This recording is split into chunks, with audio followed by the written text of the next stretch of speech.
وَكَمْ أَهْلَكْنَا اور کتنی ہی ہلاک کی ہم نے قبلہم ان سے پہلے من قرن بستیوں میں سے ہم اشد منہم وہ زیادہ شدید تھی ان سے بطشن پکڑ میں فنقبوا تو انہوں نے چھان مارا فی البلاد ملکوں میں. فنقبوا کا جو لفظ ہے نون قاف با سے ہے، سراغ لگانے کو اور کھوج لگانے کو کہتے ہیں. مراد اس سے بہترین سویلائزیشن ہے، بہترین کاروبار، بہترین معیشت. یعنی ان کا امپورٹ بھی اتنا ہی زیادہ تھا اور ان کا ایکسپورٹ بھی اتنا ہی زیادہ تھا. بہت سویلائزڈ قومیں تھیں، اللہ نے ان کو برباد کر دیا. حل میں محیص کیا ہے کوئی جائے پناہ؟ محیص کہتے ہیں چھپنے کی جگہ کو. ساری ترقیوں کے باوجود بھی اللہ سے بچنے کی کوئی جگہ ان کو نہ ملی. بہت سے لوگ ایسے واقعات کو جب سنتے ہیں یا پڑھتے ہیں تو ان کو طبعی حالات کہہ کر جھٹلا دیتے ہیں، حالانکہ ان سے سبق لینے کی ضرورت ہے. تو ہم نے کتنی ہی قوموں کو ہلاک کر دیا. ان فی ذالک یقیناً اس میں لذکری البتہ نصیحت ہے، لمن کان لہ قلب واسطے اس کے جو ہو اس کے لیے دل. قلب سے مراد یہاں پر عقل ہے جو لوگوں کو غور و فکر کے کام آتی ہے. اب ان میں نصیحت ہے جس کے پاس سمجھ بوجھ ہے. او یا القا اس نے ڈالا السمع کان وہو شہید اور وہ گواہ ہے. جب اسے کوئی دوسرا سمجھائے تو وہ توجہ سے سننے کے لیے تیار ہو. تو غور و فکر اور توجہ سے سننا بہت ضروری ہے، خاص طور پر اللہ کے کلام پر. تو یہاں اللہ سبحانہ تعالیٰ یہ بتا رہے ہیں کہ ہدایت اور نصیحت کے حصول کے لیے دو باتوں میں سے ایک کا ہونا ضروری ہے. یا تو وہ اتنی عقل اور سمجھ رکھتا ہو کہ سابقہ اقوام کے حالات سن کر ان سے کوئی صحیح نتیجہ اخذ کر سکے، یا کوئی جب دوسرا اسے سمجھائے تو وہ پوری توجہ سے سننے کے لیے تیار ہو. لمن کان لہ قلب یا تو اس کے پاس سمجھ بوجھ ہو، دوسرا او القى السمع وهو شہید وہ پوری توجہ سے بات کو سننے کے لیے تیار ہو. تو ہدایت اور نصیحت کے حصول کے لیے ان دو باتوں میں سے ایک کا ہونا ضروری ہے. ویسے بھی آپ دیکھیں تو جو دل اور دماغ کو حاضر رکھتا ہے سیکھتا وہی ہے، اور جب ہمیں کوئی بھی بات ضروری محسوس ہوتی ہے تو ہم اس کو غور سے بھی سنتے ہیں، پوری توجہ کے ساتھ سنتے ہیں. اور خاص الخاص جب بات قرآن کی ہو تو بہت زیادہ توجہ کی ضرورت ہے، غور و فکر کی ضرورت ہے، تاکہ ہم اس سے نصیحت اور ہدایت حاصل کر سکیں. وَلَقَدْ اور البتہ تحقیق خَلَقْنَا السَّمَاوَاتِ وَالْأَرْضَ پیدا کیا ہم نے آسمانوں کو اور زمین کو، وَمَا بَيْنَهُمَا اور جو ان دونوں کے درمیان ہے، فی 6 ایام 6 دنوں میں. یہود و نصارہ کا اللہ تعالیٰ پر من گھڑت الزام لگانا کہ اللہ تعالیٰ دنیا بنا کر تھک گئے ہیں، نعوذ باللہ. تو 7ویں دن اللہ تعالیٰ نے آرام کیا.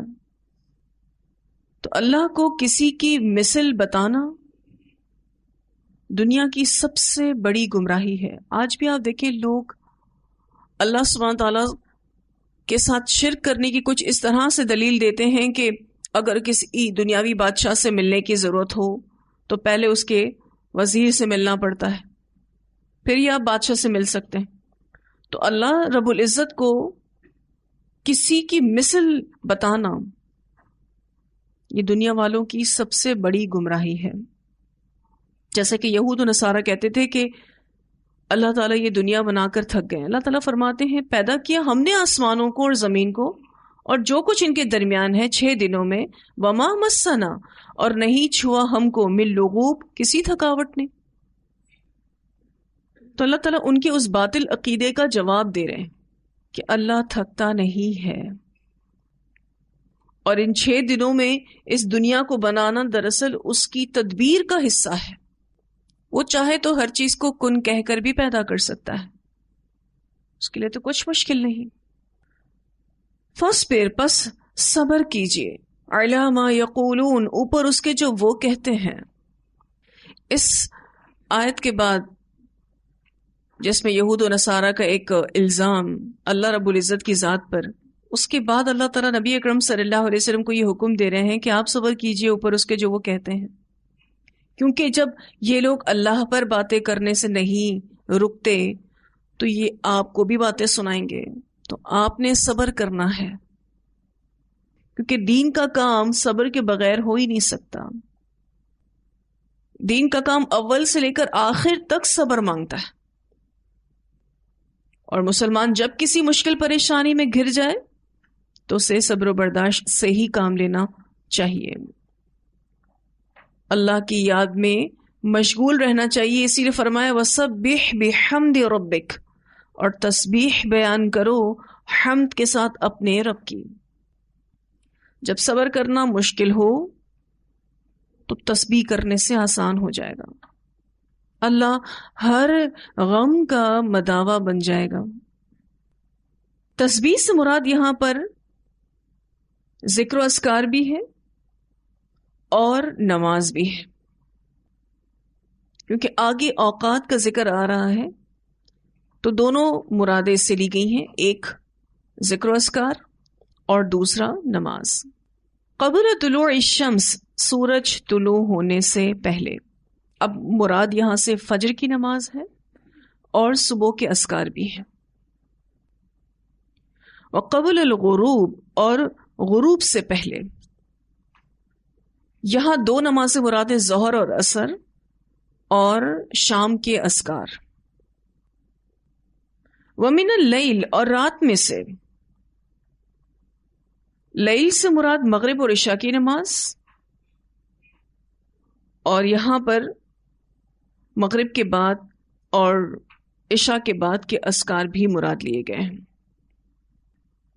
رات کے اذکار کہہ سکتے ہیں. فَسَبِّحْهُ، پس تسبیح کرو اس کی. وَأَدْبَارَ السُّجُودِ، اور سجدوں کے پیچھے. وَأَدْبَارَ السُّجُودِ سے مراد نوافل کا اہتمام ہے اور نماز کے بعد کے اذکار ہیں.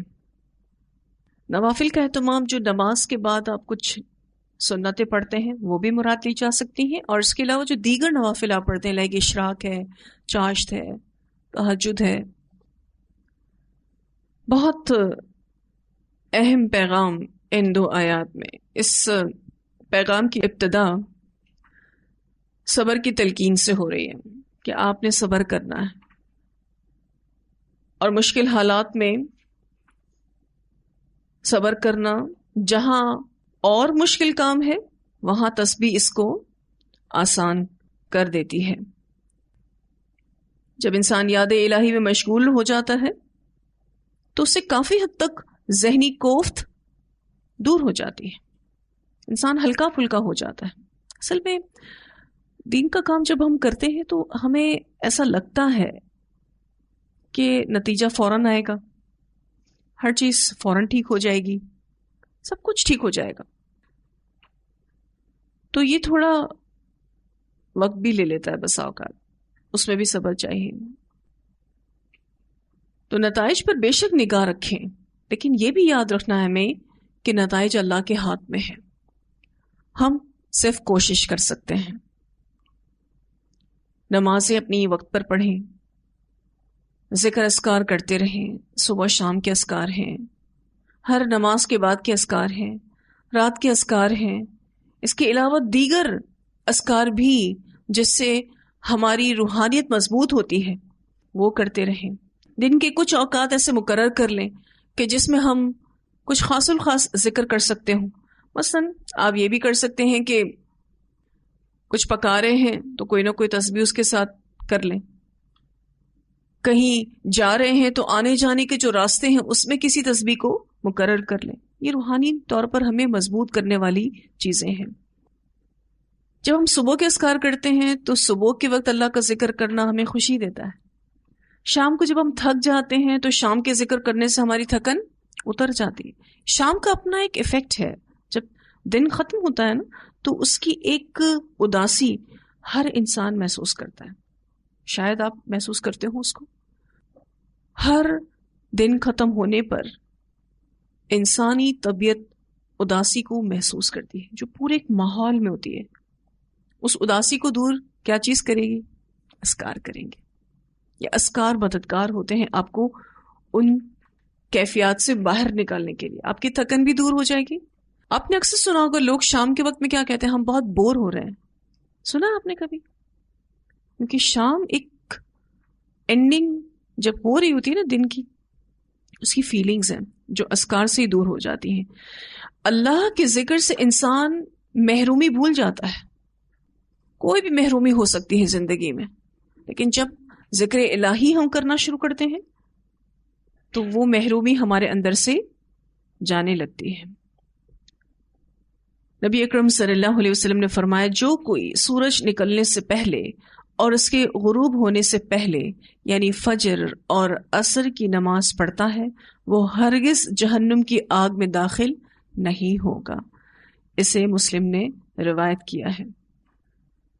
اللہ سے دعا کرنے کی ضرورت ہے کہ اللہ ہمارے لیے فجر میں وقت پر اٹھنا آسان کرے جب تک ہماری اللہ نے زندگی رکھی ہے، اور عصر کی نماز جو عمومی طور پر لوگ تاخیر سے پڑھتے ہیں اللہ ہمیں اسے بھی اول وقت میں پڑھنے کی توفیق عطا فرمائے، کیونکہ یہ دو نمازیں جو ہیں ان کی حفاظت کو جنت میں لے کر جائے گی. اچھا، اس کا ہرگز یہ مطلب نہیں ہے کہ صرف یہی دو نمازیں پڑھ لینی چاہیے پھر اس کے بعد باقی تینوں نمازوں کو آپ دن کی ابتدا اور دن کے اختتام میں، دراصل یہ دو نمازیں ہیں جب ان کی حفاظت انسان کرتا ہے تو خود بخود باقی نمازوں کی بھی حفاظت ہو جاتی ہے. تو اللہ ہمیں ان دونوں نمازوں کا وقت اور اس کی روحانیت اور اس کی کوالٹی سنبھالنے کی توفیق عطا فرمائے. ہم پورے خلوص کے ساتھ اللہ کی عبادت کرنے والے ہوں. سیدنا جریر بن عبداللہ رضی اللہ عنہ بیان کرتے ہیں کہ ہم ایک رات نبی اکرم صلی اللہ علیہ وسلم کے ساتھ بیٹھے ہوئے تھے اور چاند کی 14 تاریخ تھی. آپ نے 14ویں رات کے چاند کی طرف دیکھا اور آپ نے فرمایا عنقریب تم اپنے رب کو اس طرح دیکھو گے جیسے اس چاند کو بے تکلف دیکھ رہے ہو. اس کے دیکھنے میں تمہیں کسی قسم کی کوئی رکاوٹ نہیں ہوگی. اگر تم سے ہو سکے تو ایسا کرو کہ سورج نکلنے سے پہلے کی نماز اور سورج غروب ہونے سے پہلے کی نماز قضا نہ ہونے دو. اس کے بعد آپ صلی اللہ علیہ وسلم نے یہ آیت پڑھی وَسَبِّحْ بِحَمْدِ رَبِّكَ قَبْلَ طُلُوعِ الشَّمْسِ وَقَبْلَ الْغُرُوبِ، اسی سورہ کی آیت نمبر 39. اسے بخاری نے روایت کیا ہے. اس میں بھی انہی دو نمازوں کا میسج ہے کہ ان دو نمازوں کی حفاظت کرو. تو ملے گا کیا؟ اس کا اجر کیا بتایا گیا اس میں؟ اللہ کا دیدار ملے گا. یہ دو نمازیں کتنی اہم ہوں گی. ایک اور روایت میں آتا ہے رسول اللہ صلی اللہ علیہ وسلم نے فرمایا جس نے عشاء کی نماز جماعت کے ساتھ پڑھی تو گویا وہ آدھی رات تک نماز پڑھتا رہا، اور جس نے صبح کی نماز یعنی فجر کی نماز جماعت سے پڑھی تو گویا وہ ساری رات نماز پڑھتا رہا. اسے مسلم نے روایت کیا ہے. اب یہ دو نمازیں مردوں کے لیے تو جماعت سے پڑھنا ضروری ہے، اور خواتین اگر گھر میں بھی اس کا اہتمام کرتی ہیں تو انشاءاللہ اس اجر کو پائیں گے. عشاء کی نماز پڑھیں اچھے سے تو آدھی رات قیام کا ثواب مل جاتا ہے، اور اگر فجر بھی پڑھ لیں اچھے سے تو پوری رات گویا آپ نے قیام کیا، حالانکہ آپ سو بھی رہے تھے، لیکن اجر کتنا بڑا ہے. بس اوقات ایسا ہوتا ہے کہ جب ہم پورا دن کام کر کر کے تھک جاتے ہیں تو ہماری عشاء کی نماز کی کوالٹی ڈاؤن ہونے لگتی ہے. اس وقت ایک بھرپور سنہ کے مطابق وضو آپ کو فریش کر دے گا. اس کے لیے آپ کو تھوڑی کوشش، تھوڑی نیت کرنی پڑتی ہے. جب آپ اچھے سے وضو کر لیتے ہیں اور صرف یہ نیت کر لیتے ہیں کہ میں نے نماز اچھے سے پڑھنی ہے، ساری تھکن کے باوجود بھی آپ دیکھیں گے کہ نماز بہت اچھے سے ہو جائے گی انشاءاللہ. صرف اور صرف سوچ کا فرق کہ میں نے کرنا ہے ایسا تو ہم کر جاتے ہیں.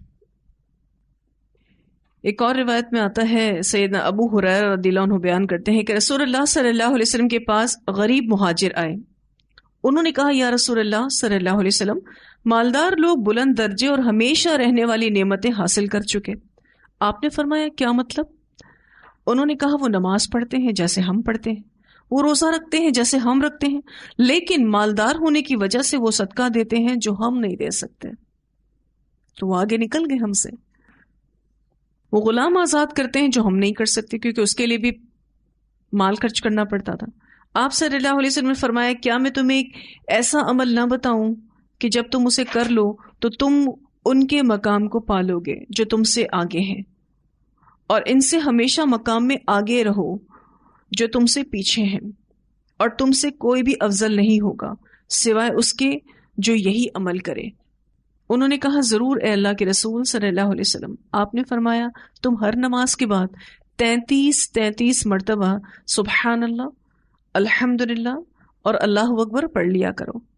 وہ غریب مہاجر دوبارہ رسول اللہ صلی اللہ علیہ وسلم کے پاس آئے اور کہا یا رسول اللہ صلی اللہ علیہ وسلم، ہمارے مالدار بھائیوں نے بھی اس عمل کے متعلق سن لیا ہے اور انہوں نے اس پر عمل کرنا شروع کر دیا ہے. آپ نے فرمایا پھر یہ تو اللہ کا فضل ہے، وہ جسے چاہے عطا کرے. اسے مسلم نے روایت کیا ہے. جو مالدار صحابہ تھے انہوں نے بھی یہ عمل کرنا شروع کر دیا تو وہ تو اور آگے بڑھ گئے. تو پھر اللہ کے اس فضل پر خاموشی اختیار کر لینی چاہیے کہ اللہ جس کو اپنا فضل دے. میں یہ سوچ رہی تھی کہ مالدار صحابہ یہ کہہ کر رک نہیں گئے کہ ہم دوسرے اور نیک کام کر رہے ہیں تو یہ نہ بھی کریں تو خیر ہے. انہوں نے اس عمل کو بھی کرنا شروع کر دیا. وہ نیکیوں میں جو سبقت لے جانے کی ایک دوڑ تھی وہ صحابہ کرام کے اندر بہت زیادہ تھی. آج ہم کہتے ہیں اچھا میں یہ کام تو کر رہی ہوں بس، اور بہت سارے کام اگر میں نہیں بھی کر پا رہی تو خیر ہے. جو نیکی کا موقع ملے اس کو عمل میں لانا ہے، اور وہی والی بات کہ استقامت کے ساتھ عمل میں لانا ہے. آپ کسی بھی عمل کو شروع کریں پوری استقامت کے ساتھ اس کو شروع رکھیں، کیونکہ اللہ کے حضور پسندیدہ عمل پھر وہی ہے جو مستقل کیا جائے. ابو ہریرہ رضی اللہ عنہ بیان کرتے ہیں کہ رسول اللہ صلی اللہ علیہ وسلم نے فرمایا کہ جو شخص بھی ہر نماز کے بعد 33 مرتبہ سبحان اللہ اور 33 مرتبہ الحمدللہ اور 33 مرتبہ اللہ اکبر کہتا ہے، یہ 99 ہو گئے.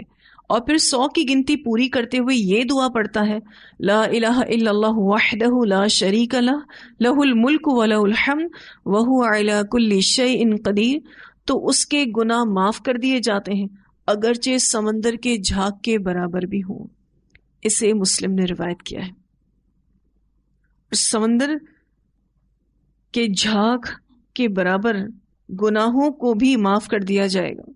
اور کتنا جھاگ ہوتا ہے سمندر کی لہروں کے اوپر، آپ دیکھیں تو ہر اٹھتی لہر کے اوپر جھاگ ہی جھاگ ہے، اور جتنی بڑی موج ہے اتنا زیادہ جھاگ ہے.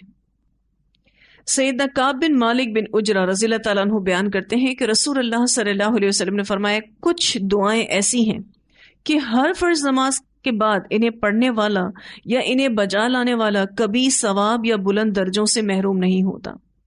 اور وہ 33 مرتبہ سبحان اللہ، 33 مرتبہ الحمدللہ اور 34 مرتبہ اللہ اکبر کہنا ہے.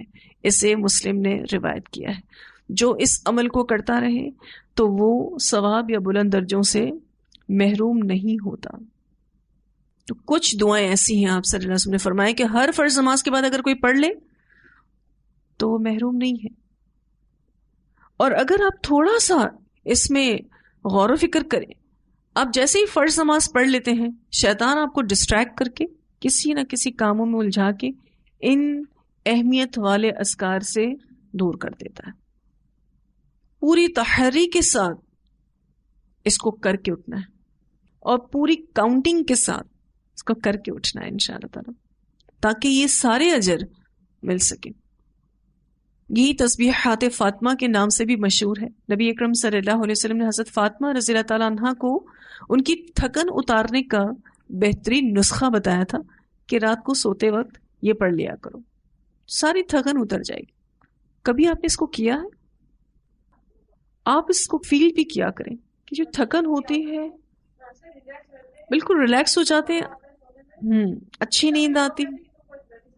بسا اوقات لوگوں کو یہ جو نیند کی شکایت ہے یہ زیادہ تھکنے کی وجہ سے ہوتی ہے یا ڈپریشن کی وجہ سے ہوتی ہے یا پھر وہ دن بھر اتنا فارغ رہتے ہیں کہ رات کو پھر نیند نہیں آتی ہے. تو نبی اکرم صلی اللہ علیہ وسلم کی جو بتائی ہوئی یہ سنتیں ہیں یہ ہماری زندگیوں میں سکون لاتی ہیں. جیسے کہ حضرت فاطمہ کو نبی اکرم صلی اللہ علیہ وسلم نے بتایا جب بہت زیادہ تھک جاتی ہوں. انہوں نے مانگا کیا تھا آپ صلی اللہ علیہ وسلم کے پاس آ کے؟ ایک غلام مانگا تھا کہ مجھے غلام دے دیں، میں اتنے سارے کام کر نہیں پاتی ہوں. تو فرمایا اس سے بہتر چیز نہ عطا کروں، اور یہ اذکار دے کر بھیج دیے بیٹی کو. واضح طور پر پتہ چلتا ہے کہ اذکار آپ کو روحانی اور جسمانی طور پر مضبوط کرتے ہیں. میں سلسلہ تو صحیحہ میں ایک حدیث پڑھ رہی تھی، قیامت سے پہلے کھانے کو نہیں ہوگا لوگوں کے پاس. حضرت عائشہ نے پوچھا پھر اس وقت رسول اللہ صلی اللہ علیہ وسلم لوگ کیا کھائیں گے؟ کہ ان کے لیے وہی چیز کافی ہوگی جو فرشتوں کے لیے کافی ہے. کیا چیز؟ اذکار. لوگ اذکار کر کے اپنا پیٹ بھریں گے. یعنی یہ اذکار، یہ یاد الہی، یہ آپ کو روحانی طور پر بھی مضبوط کرتی ہے اور جسمانی طور پر بھی مضبوط کرتی ہے. اٹھتے بیٹھتے چلتے پھرتے اللہ کا ذکر زبان پر. اللہ ہمیں ایسی زبان عطا کرے کہ ہم اللہ کا بہت زیادہ خلوص کے ساتھ ذکر کرنے والے ہوں.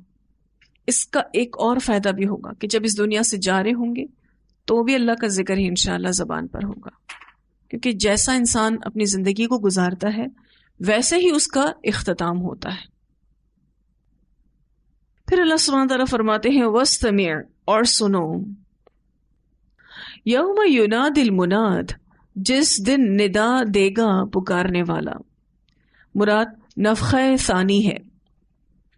من مکان قریب، قریب کی جگہ سے. قیامت کے دن جو اسرافیل علیہ السلام سور پھونکیں گے تو ہر شخص کو ایسا لگے گا جیسے قریب کی جگہ سے ہی آواز آ رہی ہے. بسا اوقات لوگ گہری نیند سوتے ہیں تو الارم سے نہیں اٹھتے، لیکن قبروں میں پڑے شخص کو ایسا محسوس ہوگا کہ کہیں قریب سے آواز آ رہی ہے، اور یہ دوسرا سور ہوگا جس کے بعد لوگ قبروں سے اٹھیں گے. یوم، جس دن، یسمعون، وہ سنیں گے، الصیحۃ، چیخ کو، بالحق، حق کے ساتھ. حق کے ساتھ سنیں گے، اس کا پہلا معنی یہ کیا جاتا ہے کہ فرشتے کی اس ندا کو ہر شخص پوری طرح سے سن رہا ہوگا، سمجھ رہا ہوگا، کسی قسم کا اس کو شک نہ ہوگا. اور اس کا دوسرا معنی یہ کیا جاتا ہے بالحقی کا، کہ اس زوردار آواز سے ہر شخص کو معلوم ہو جائے گا کہ جو پیغمبر کہتے تھے وہ حق تھا. یوم یسمعون الصیحۃ بالحق، جس دن وہ سنیں گے چیخ کو حق کے ساتھ. اچھے سے پتا ہوگا ان کو کہ یہ فرشتہ ہی ندا دے رہا ہے، اس کو سن رہے ہوں گے، سمجھ رہے ہوں گے. اور اس زوردار آواز سے ہر شخص کو معلوم ہو جائے گا کہ جو پیغمبر کہتے رہے وہ حق تھا. ذالک یوم الخروج، یہ ہے دن نکلنے کا. یوم سے مراد قیامت کا دن، اور خروج یعنی قبروں سے نکلنا ہوگا. یہ ہے دن نکلنے کا، دن قیامت کا، اور نکلنا قبروں سے ہوگا. کتنا سخت دن ہوگا کہ مرے ہوئے لوگوں کو اٹھایا جائے گا. کتنا سخت دن ہوگا، اور یہ شاید آج ہم اس طرح سے محسوس بھی نہ کر سکیں. کتنا دہشت ناک یہ منظر ہوگا. آج اگر کوئی قبر پھٹ جائے اور کوئی مردہ باہر نکل آئے زندہ ہو گئے تو ہمارے لیے کتنی خوفناک چیز ہوگی وہ. لیکن کل قیامت کے دن ایک ایک قبر پھٹے گی اور لوگ نکلیں گے. انا، بے شک ہم، نحنو، ہم ہی، نحیی، ہم زندہ کرتے ہیں، ونمیت، اور ہم موت دیتے ہیں، والینا المصیر، اور ہماری طرف لوٹنا ہے. یہ سمجھا رہے ہیں اللہ تعالیٰ اس مکی صورت میں کہ ہم ہی زندہ کرتے ہیں، ہم ہی موت دیتے ہیں، اور ہماری طرف ہی واپس آنا. یعنی بعث بعد الموت، لازمی ہوگا، جو کہ سورہ قوف کا اہم مضمون ہے۔ یوم، جس دن تشقق پھٹ جائے گی الارض زمین عنہم ان سے سراعا تیزی سے۔ ذالک حشر یہ ہے حشر اکٹھا کرنا، علینا ہم پر، یسیر بہت آسان۔ قیامت کے دن زمین پھٹے گی اور سب قبروں سے باہر آئیں گے، اور سب سے پہلے رسول اللہ صلی اللہ علیہ وسلم باہر آئیں گے، اور اللہ تعالیٰ فرماتے ہیں کہ یہ حشر کرنا اللہ کے لیے کوئی مشکل کام نہیں۔ ذالک حشر علینا یسیر۔ اور لوگ جب قبروں سے نکلیں گے تو بہت جلدی کرتے ہوئے اللہ کے پاس پہنچیں گے، جو کہ سراعن سے واضح کیا جا رہا ہے۔ رسول اللہ صلی اللہ علیہ وسلم نے فرمایا کہ میں قیامت کے دن آدم کی اولاد کا سردار ہوں گا، سب سے پہلے میری قبر شک ہوگی یعنی پھٹے گی، سب سے پہلے میں شفاعت کروں گا، اور سب سے پہلے میری شفاعت کو قبول کیا جائے گا۔ اسے مسلم نے روایت کیا ہے۔ تو جس دن زمین پھٹے گی وہ اس حال میں ہوں گے کہ وہ تیز دوڑنے والے ہوں گے، یعنی جلدی جلدی اللہ کے سامنے پہنچیں گے، اور یہ اکٹھا کرنا ایسا ہے کہ اللہ کے اوپر بہت ہی آسان ہے۔ پھر فرماتے ہیں اللہ تعالیٰ نحن اعلم بما یقولون، ہم زیادہ جانتے ہیں ساتھ اس کے جو وہ کہتے ہیں، کیونکہ آپ نے ابھی پیچھے پڑھا نبی اکرم صلی اللہ علیہ وسلم کو اللہ تعالیٰ نے صبر کی تلقین کی تھی کہ آپ صبر کیجئے جو بھی یہ باتیں کرتے ہیں اس پر۔ اب اللہ تعالیٰ نبی اکرم صلی اللہ علیہ وسلم کو تسلی دے رہے ہیں، نحن اعلم بما یقولون، ہم جانتے ہیں یہ اہل مکہ آپ کو کیسی کیسی باتیں کر کے اذیت دیتے ہیں۔ تو جہاں یہ حصہ نبی اکرم صلی اللہ علیہ وسلم کے لیے تسلی ہے، وہاں یہ کفار مکہ کے لیے دھمکی بھی ہے، وعید بھی ہے۔ وما انت، اور نہیں ہے آپ، علیہم ان پر بھی جبار، زبردست یا جبر کرنے والے۔ آپ صلی اللہ علیہ وسلم زبردستی کسی کو ایمان لانے پر مجبور نہیں کر سکتے۔ آپ صلی اللہ علیہ وسلم کا کام صرف اور صرف پیغام کو پہنچانا ہے۔ آپ زبردستی کسی کو مسلمان نہیں کر سکتے۔ فذکر بالقرآن، بس نصیحت کرو ساتھ قرآن کے۔ اصل طریقہ یہی ہے کہ لوگوں کو قرآن سنا کر نصیحت کی جائے، ان کے پیچھے نہ پڑا جائے۔ من یخاف وعید، اسے جو ڈرتا ہو میری وعید سے۔ ان تعلیمات کو صرف اور صرف وہی لے گا جو اللہ سے ڈرتا ہے۔ جو بھی اللہ سے ڈرتا ہوگا وہ فوراً اس پیغام پر لبیک کہے گا، اس تعلیمات کو پکڑ لے گا۔ اسی لیے نبی اکرم صلی اللہ علیہ وسلم کو کہا جا رہا ہے فذکر بالقرآن من یخاف وعید، بس نصیحت کیجئے ساتھ قرآن کے اسے جو ڈرتا ہے میری وعید سے۔ یعنی جو ڈرتا ہے ایمان سے وہی لائے گا، جو نہیں ڈرتا وہ ایمان نہیں لائے گا۔ تو یہاں الحمدللہ ہمارا یہ لیسن مکمل ہوا۔ اتنی آیات کی تلاوت سنتے ہیں۔ وَكَمْ أَهْلَكْنَا قَبْلَهُمْ مِنْ قَرْنٍ هُمْ أَشَدُّ مِنْهُمْ بَطْشًا فَنَقَّبُوا فِي الْبِلَادِ هَلْ مِنْ مَحِيصٍ إِنَّ فِي ذَلِكَ لَذِكْرَى لِمَنْ كَانَ لَهُ قَلْبٌ أَوْ أَلْقَى السَّمْعَ وَهُوَ شَهِيدٌ وَلَقَدْ خَلَقْنَا السَّمَاوَاتِ وَالْأَرْضَ وَمَا بَيْنَهُمَا فِي 6 أَيَّامٍ وَمَا مَسَّنَا مِن لُغُوبٍ فاصبر على ما يقولون وسبح بحمد ربك قبل طلوع الشمس وقبل الغروب ومن الليل فسبحه وأدبار السجود واستمع يوم ينادي المناد من مكان قريب يوم يسمعون الصيحة بالحق ذلك يوم الخروج